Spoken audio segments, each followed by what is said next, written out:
All right, guys, here we go. The next training camp video. We finish up the AFC South today. And what are we waiting for? Let's jump right into it.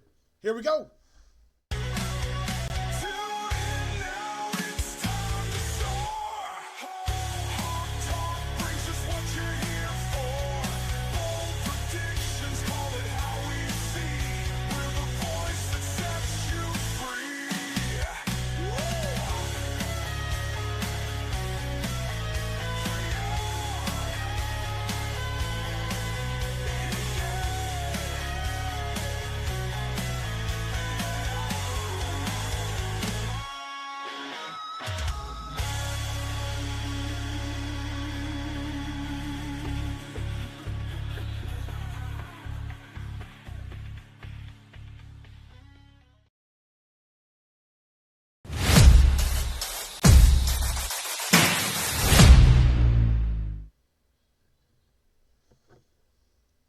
All right, guys, let's open up with some news. Biggest news, at least to me, Keenan Allen is going back to the Chargers. Mike Williams retired.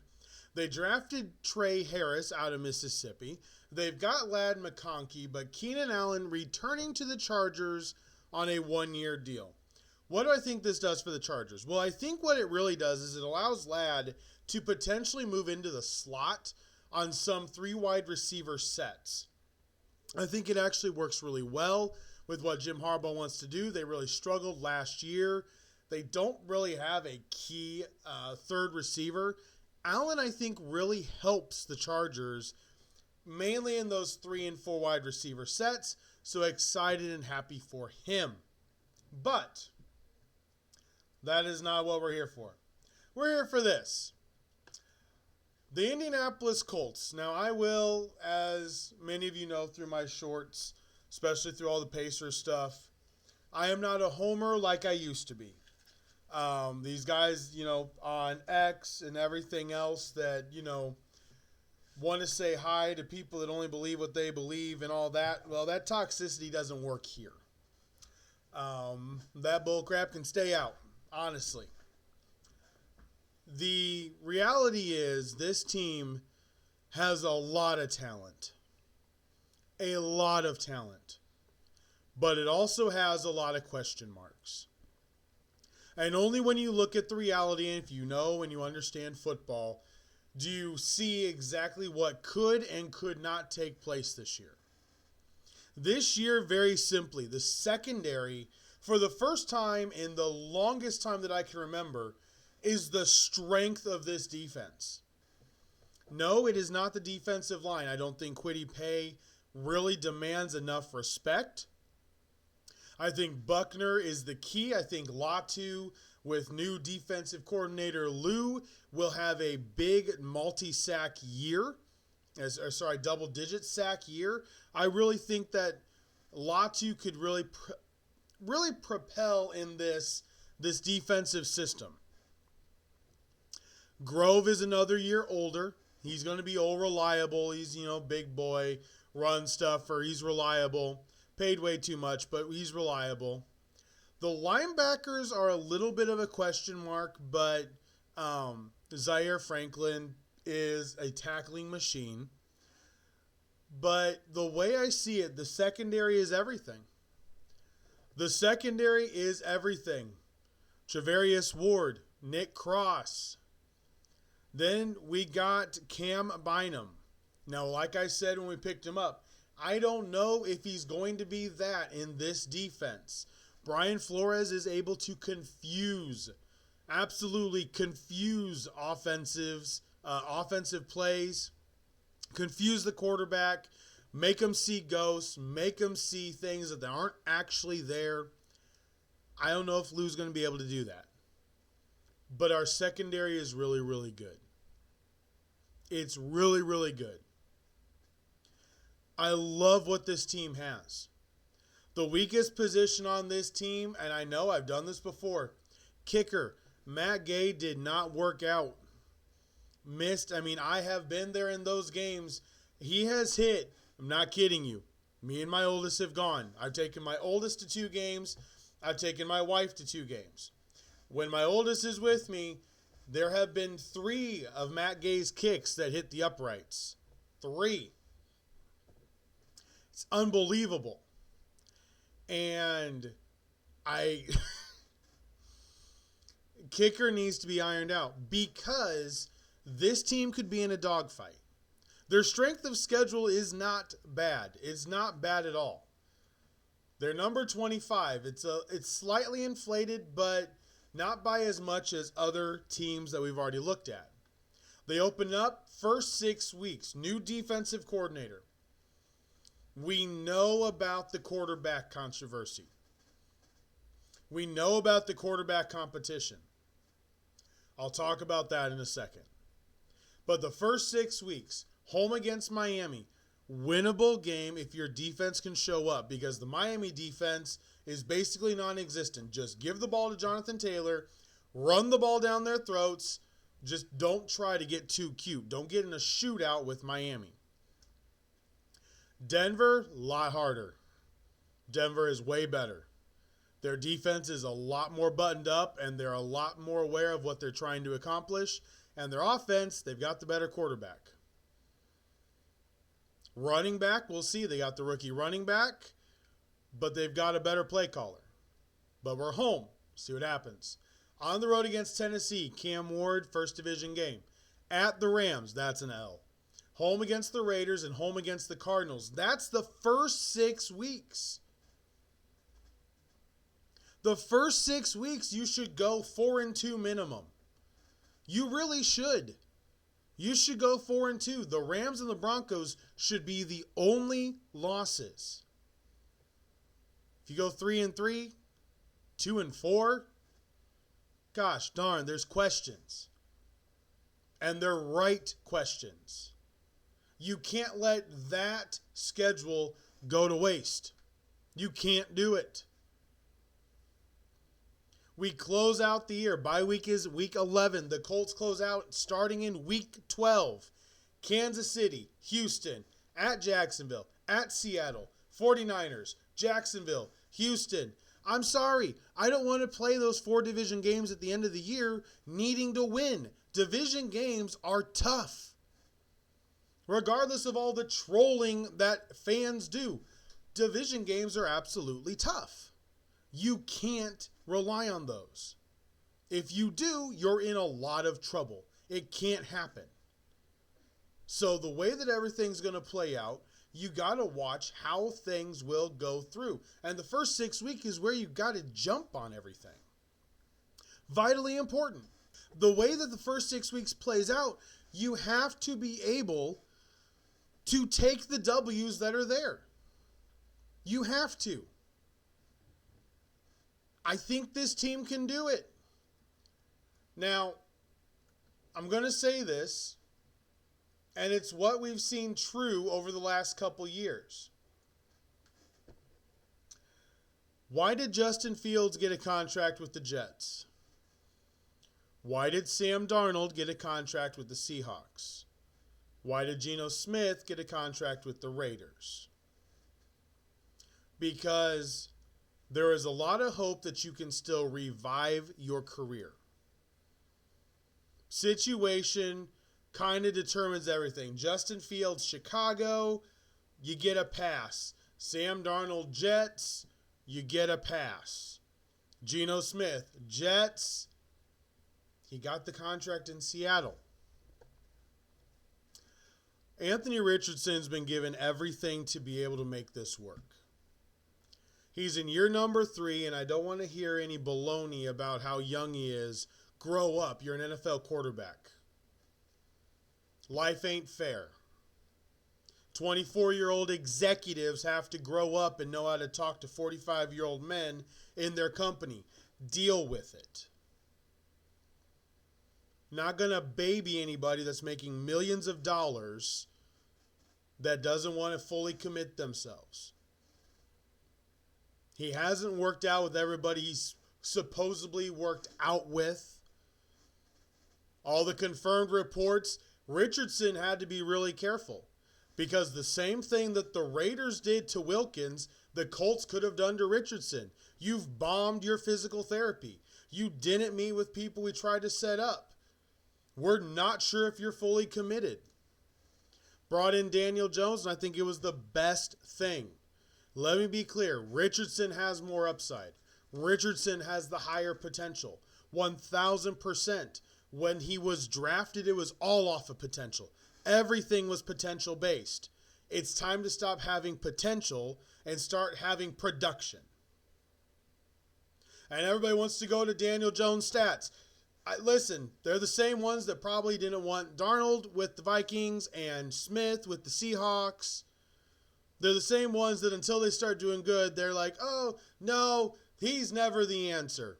Guess what? Daniel Jones got to be under Kevin O'Connell. He got to be in a real organization that has real structure with a real play caller. I love Dable. You guys know I love Dable, and he'll be an offensive coordinator next year after he gets fired this offseason. But Kevin O'Connell's on a different level. He's just on a different level.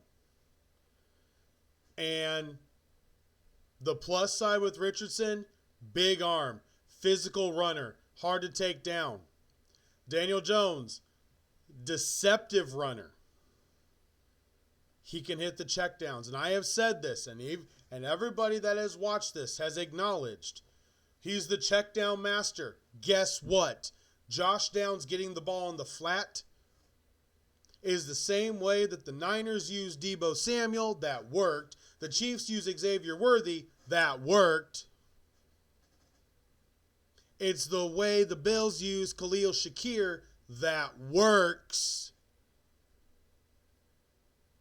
We will get more yards if Richardson keeps overthrowing by having Daniel Jones throw checkdowns. He's got a strong enough arm, plenty strong enough, to throw the ball downfield to Pierce.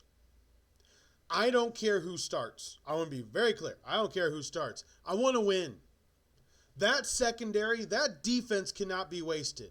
We brought in Lou. Lou's a gosh darn good defensive coordinator. It needs to be taken advantage of. Yes, I am very much into this. I remember the Manning years. I remember the stupidity of the Luck years. Everybody that's coming in now is like, well, I wasn't really a huge fan when Manning was around. That's your own fault. If you didn't become a fan until your 20s, that's not my fault. I watched good football. I watched a great organization. New owner. Things are a little choppy in the building from everything that I have heard, including those inside the building. It's not looking great. How do you cause choppiness to settle down? Win. Success, make the dang playoffs. That is success. Failure, go 6-11 or 7-10. Then everybody should be fired, and we go back to the drawing board and figure out what we need to do. That simple. All right, I wasn't planning on being on the Colts for that long. So, but I know, I'm a little bit more animated with them. I want them to win again. I want them to win consistently. I want to go into a weekend knowing they will not screw it up. I want to believe they won't screw it up. Not going into a game always saying, well, if we don't mess this up, we have a chance to win. Tired of it. Just tired of it. All right. Houston Texans. Team that has won this division is currently owners and kings of this division until somebody knocks them off. And I'm not sure that can happen outside of one thing. This team has a really big weakness and a really big strength. The weakness is easily the offensive line. Cam Robinson at left tackle is decent. Not great, decent. Laken Tomlinson at guard, decent. Not great. Jarrett Patterson, I actually think, has really grown very well in the center position from TCU. I think he is just fine. The other guard, Titus Howard, that right guard position, I think, is where every team is going to blitz consistently. I think this team still has an offensive line issue. I don't think they addressed it. And I don't want to jump on D'Amico too much But if next year this happens again, okay, if the offensive line looks really bad again next year, I am going to put D'Amico Ryans in the same category as Mike Tomlin. Doesn't get offensive line, doesn't get the design, doesn't get the need for it. And that's why CJ Stroud will struggle. Now, the offensive coordinator, I think he's going to do a lot of different things. He's going to use motion. This is going to look like a Matt Schaub / Deshaun Watson Texan offense more. They've got Dameon Pierce, Chubb, Woody Marks to back up Joe Mixon, who's going to have the nagging injuries. But I think they can run the ball enough. They got the new receivers to go along with Nico Collins, Higgins, Kirk, Noel. But that defense, man. Listen to this defensive line. Will Anderson, Tim Settle, Fatukasi, Daniel Hunter. Then they got a second string of Danico Autry, Sheldon Rankins, Mario Edwards Jr., and Darrell Taylor. Then they still have Derek Barnett as a third guy coming in off of the bench. Their linebackers, Henry, To'o, Aziz Al-Shir, EJ Speed was a really cheap, smart pickup by the Texans. And then that secondary, Stingley, Bullock, Gardner-Johnson, Lassiter, Petrie. The defense is outstanding. I love this defense. This defense is absolutely outstanding. So, the way I look at it is, I think the Texans really have this ability, the way that everything's going to play out. Their first 6 games is actually one of their toughest stretch. They open up at Los Angeles, then they got the Bucs at home, at Jacksonville, home against Tennessee, at Baltimore, bye week 6, at Seattle in week 7. So it is a very rough start out. Rams, Baltimore, Seattle, Tampa, all those teams they can easily lose to. Jacksonville is I told you, I don't know what type of team they're going to be. But they close out okay. Starting in week 12, we'll do week 12 again. They're home against Buffalo. They beat them last year. It's a Thursday game. Thursday games are toss-up games. We all know this. Colts, Chiefs.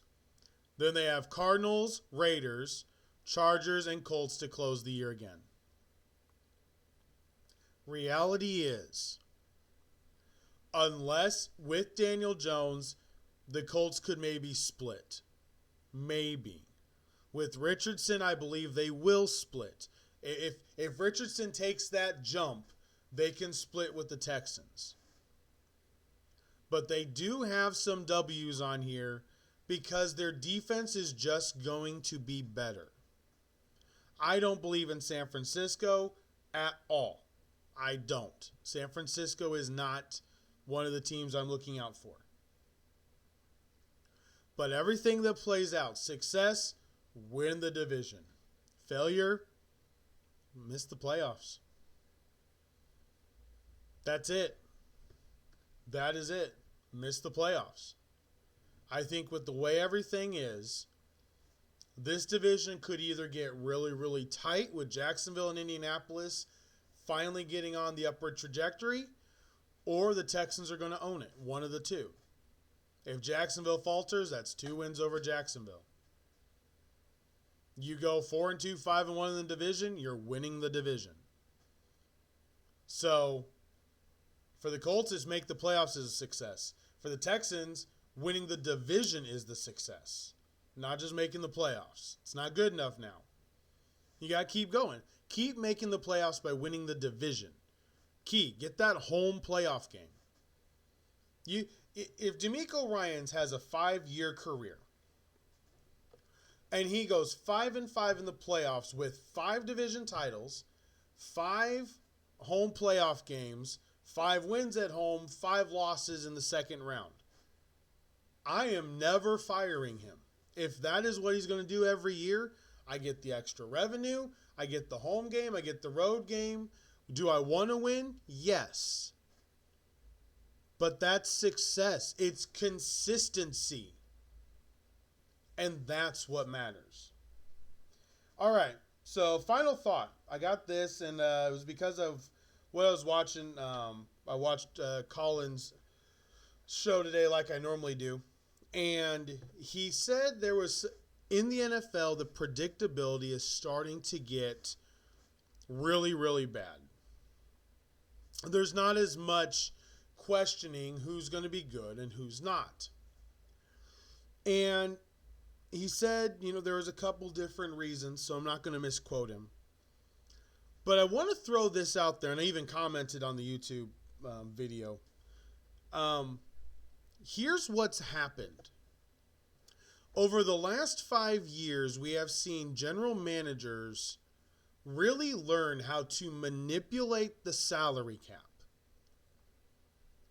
We don't have teams like the Patriots where players would take less money all the time and do this and do that and do this.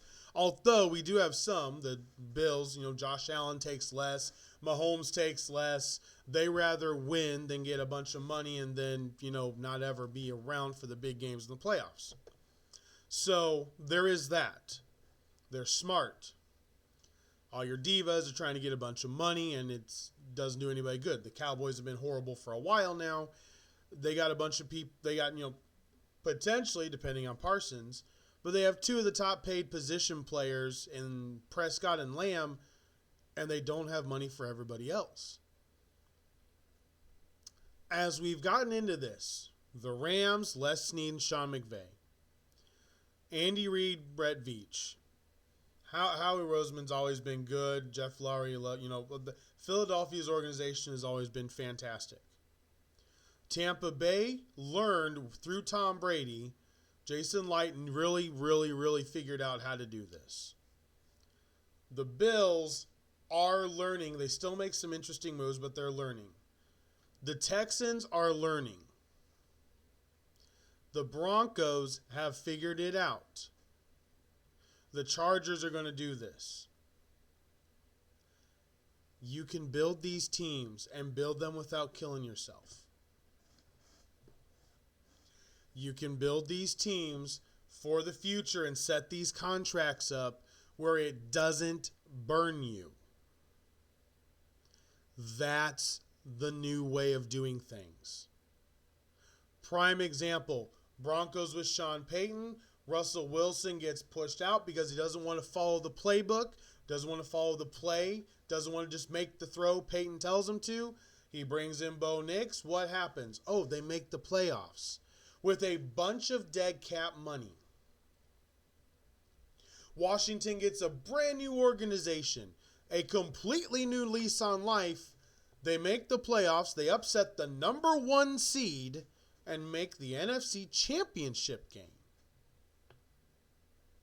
The Texans had done nothing for a few years. Get DeMeco Ryans in, CJ Stroud. They start spending money, doing different trades, making different moves to make life easier on CJ. They still need to get better at making the offensive line. I'm not saying that. But they do all this. That's why they're going to be there in the playoffs, because that's how they've built the team. Jacksonville's new GM. He's got a shot to prove himself. Absolutely has a shot to prove himself. If the 49ers miss the playoffs, are we going to say that John Lynch is a bad GM? They haven't made some really great moves in the last couple years, but is he a bad GM? He's made the Super Bowl twice. It's not his fault they lost. So when you look at everything, I think the NFL becoming predictable is only because you still have about 10 teams that don't have a general manager that's willing to make the moves that other teams are willing to make.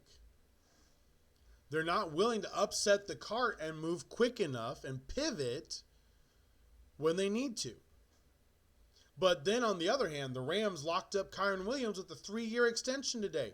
James Cook has got to be ticked off about that because it was 3 years, $33 million, $11 million a year, and Cook is trying to get up to Saquon Barkley money, and Kyren outperforms him. Kyron's amazing. So I don't think it's because it's getting worse. But the way that these teams are being built now, everything plays out differently. Just plays out differently. And I love the way that these GMs are building. We've got new GMs coming in. Hopefully they can take over. Some GMs have been around for a while. Chris Ballard. I have said forever he is a B+ general manager. He can get you to where you can be competitive. But he still isn't willing to make the splash move that could blow up in your face or reward you with the Super Bowl. That is the difference in general managers. Chris Ballard has built an amazing team. Absolutely stellar team. That defense is great. But at trade deadline, is he going to be willing to make that move? If we're sitting at the trade deadline and we're 6-4, will he make the move to get us over that hump?